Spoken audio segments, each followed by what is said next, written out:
அஸ்ஸலாமு அலைக்கும் வரஹ்மத்துல்லாஹி வபரகாத்துஹு. மனிதனை படைத்தோம், அவனது மனம் எதை எண்ணுகிறது என்பதையும் அறிவோம். நாம் அவனுக்கு பிடரி நரம்பை விட மிகவும் நெருக்கமாக இருக்கிறோம். வலப்புறமும் இடப்புறமும் எடுத்தெழுதும் இருவர் அமர்ந்து எடுத்தெழுதும் போது அவன் எந்த சொல்லை பேசினாலும் அவனிடம் கண்காணிக்கும் எழுத்தாளர் இல்லாமல் இருப்பதில்லை. மரண அவஸ்தை உண்மையாகவே வந்துவிட்டது. எதை விட்டு ஓடிக்கொண்டிருந்தாயோ அது இதுவே.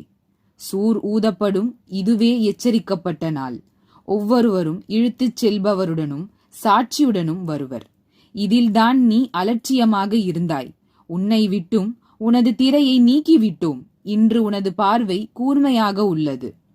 எழுதும் வானவராகிய அவரது கூட்டாளி இதோ என்னிடம் எழுதப்பட்ட ஏடு இருக்கிறது என்பார்.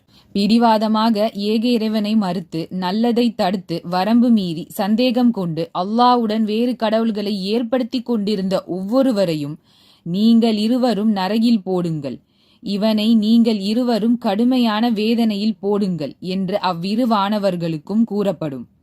எங்கள் இறைவா, நான் இவனை வழிகெடுக்கவில்லை, இவனே தொலைவான வழிகேட்டில் இருந்தான் என்று அவனது கூட்டாளியான ஷைத்தான் கூறுவான்.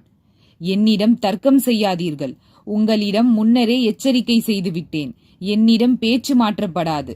நான் அடியார்களுக்கு அநீதி இழைப்பவனாகவும் இல்லை என்று இறைவன் கூறுவான்.